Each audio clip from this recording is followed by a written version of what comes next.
9호 1주 공과 시간입니다. 인트로만아 모두 잘 봤나요? 자, 이제 마지막 훈련이 남았습니다. 바로 광야에서 살아남기 훈련입니다. 이스라엘 백성들이 40년간 광야 생활을 왜 했는지 알아보고 어떻게 광야에서 살아남을 수 있었는지 함께 알아봐요. 그럼 함께 출발해 볼까요?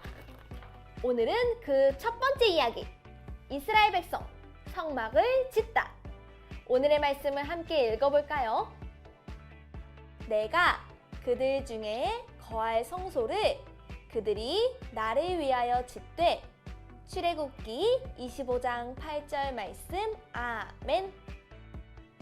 하나님 나라 스카우트 여러분, 이제부터 광야에서 살아남기 훈련 시작합니다. 하나님께서는 광야에서 성막을 지으라고 모세에게 말씀하셨어요. 하나님의 말씀을 들은 모세가 이렇게 말했어요. 하나님은 나에게 성막을 지으라고 하셨어. 같이 만들어 볼까? 그럼 모세를 따라 성막을 어떻게 만드는지 함께 살펴봐요. 여기 설계도가 있어요. 성막 설계도는 누가 주셨을까요? 바로 하나님이에요. 하나님은 성막을 어떻게 만들어야 할지 자세히 알려주셨어요. 설계도를 보니 하나님께서 성막의 크기를 알려주셨어요. 이때 규빗은 팔꿈치 길이를 의미해요. 또 성막에는 어떤 기구가 있어야 하는지, 기구들이 어디에 있어야 하는지도 알려주셨죠. 하나님이 성막 짓는 방법을 정말 자세히 알려주셨어요. 그만큼 성막은 중요한 곳인가 봐요. 그런데 하나님께서는 왜 성막을 만들라고 하셨을까요? 성막은 무엇을 하는 곳일까요? 함께 알아봐요. 포착 성경 이야기. 하나님은 왜 성막을 지으라고 하셨는지 그 이유를 함께 알아봐요. 첫 번째 그림을 볼까요? 하나님께서는 하나님 나라 백성이 지켜야 할 규칙을 주시고 하나님과 만날 수 있는 길을 열어주셨어요. 빈칸에 들어갈 말은 무엇일까요?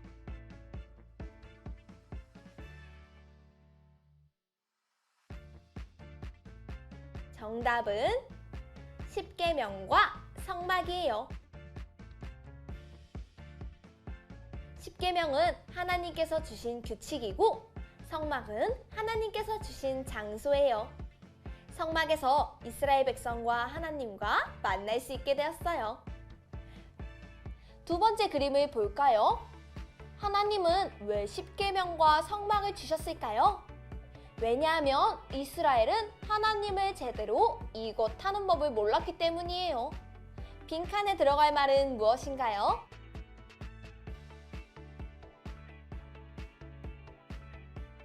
정답은 예배예요. 이스라엘은 하나님 대신 금송아지를 신으로 섬기기도 했어요. 하나님께서는 이스라엘이 하나님께 제대로 예배하는 법을 가르쳐주고 싶으셨어요. 세 번째 그림을 볼까요?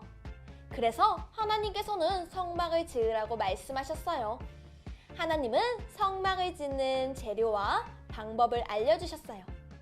이스라엘 백성에게 예물을 바치게 하고 그 예물로 성막을 만들게 하라.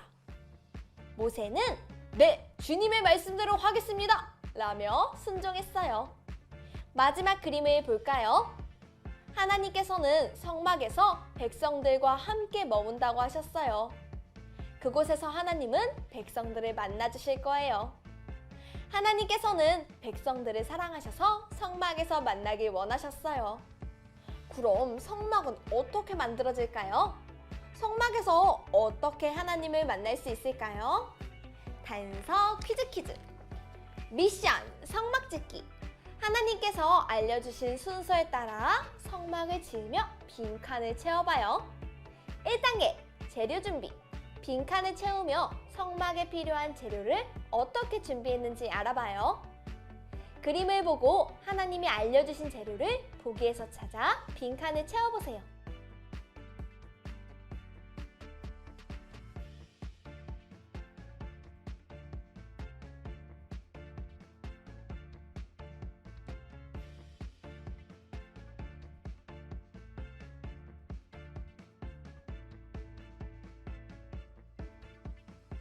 다 적었나요? 정답을 확인해 볼까요?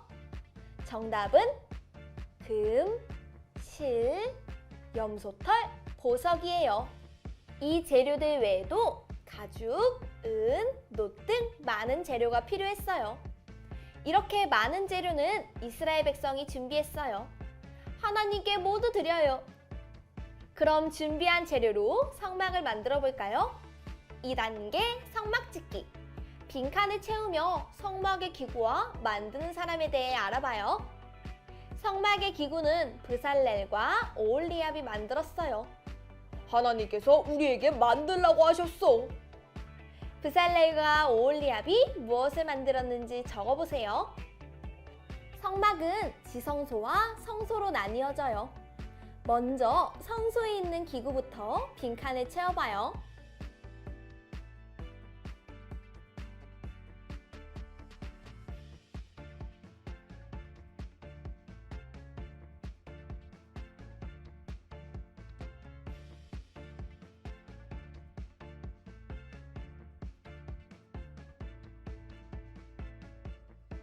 다 적었나요? 정답을 확인해 볼까요? 1번은 분향단이에요.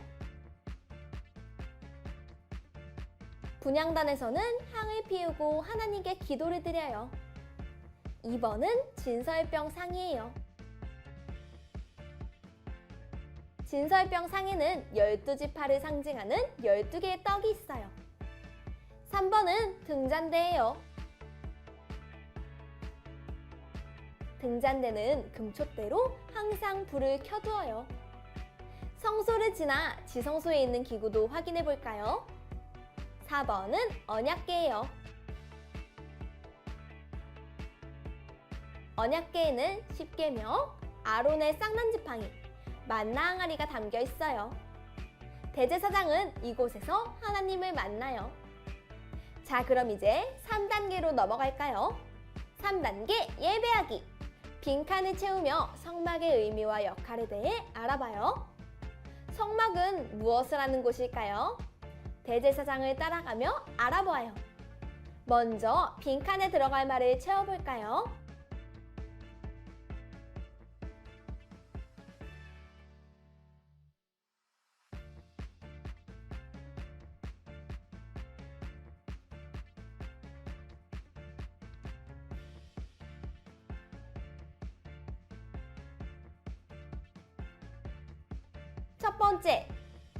첫 번째 빈칸에 들어갈 답은 용서예요. 잘못한 일이 있었을 때 용서를 받기 위해 제사장이 동물을 제물로 드렸어요. 두 번째 빈칸의 답은 예배예요. 성막에서는 하나님께 기도하며 하나님께 예배했어요. 세 번째 빈칸의 답을 확인해 볼까요? 정답은 임재예요.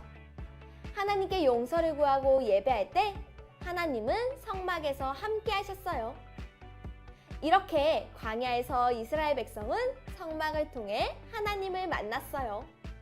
그럼 성막이 없는 오늘날 우리는 어떻게 하나님과 만날 수 있을까요? 추리, 생각 비추기. 오늘날 우리는 하나님과 어떻게 만날 수 있을지 적고 이야기를 나눠보세요.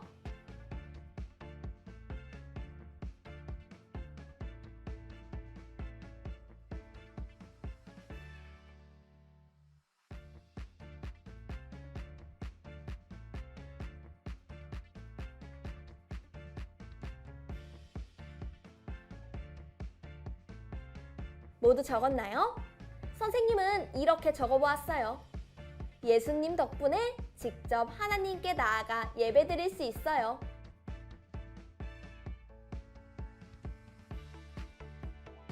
광야 시대엔 계속해서 동물을 제물로 드려서 죄를 용서받아야 했고 죄를 완전히 해결할 수는 없었어요.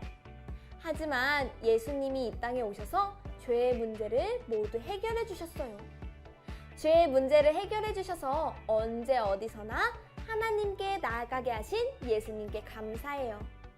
그럼 오늘의 이야기를 기억하며 오늘의 메시지를 정리해 볼까요? 오늘의 메시지, 광야 생활, 성막은 왜 필요했을까? 빈칸에 들어갈 말을 적어보세요.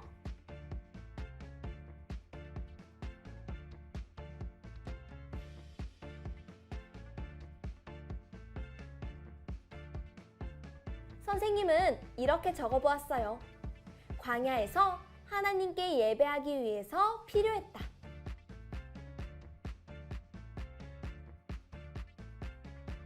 광야에서 성막을 통해 백성들과 만나기 원하신 하나님은 우리를 만나길 원하세요.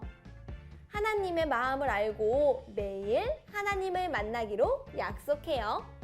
자, 그럼 이제 이번 주 가정 미션을 소개합니다. 가정활동지를 준비해 주시고요. 먼저 앞면의 이야기를 통해 오늘 배운 내용을 복습해요. 그리고 뒷면을 펼쳐서 히브리서 10장 19절 하반절 말씀을 함께 따랐어요.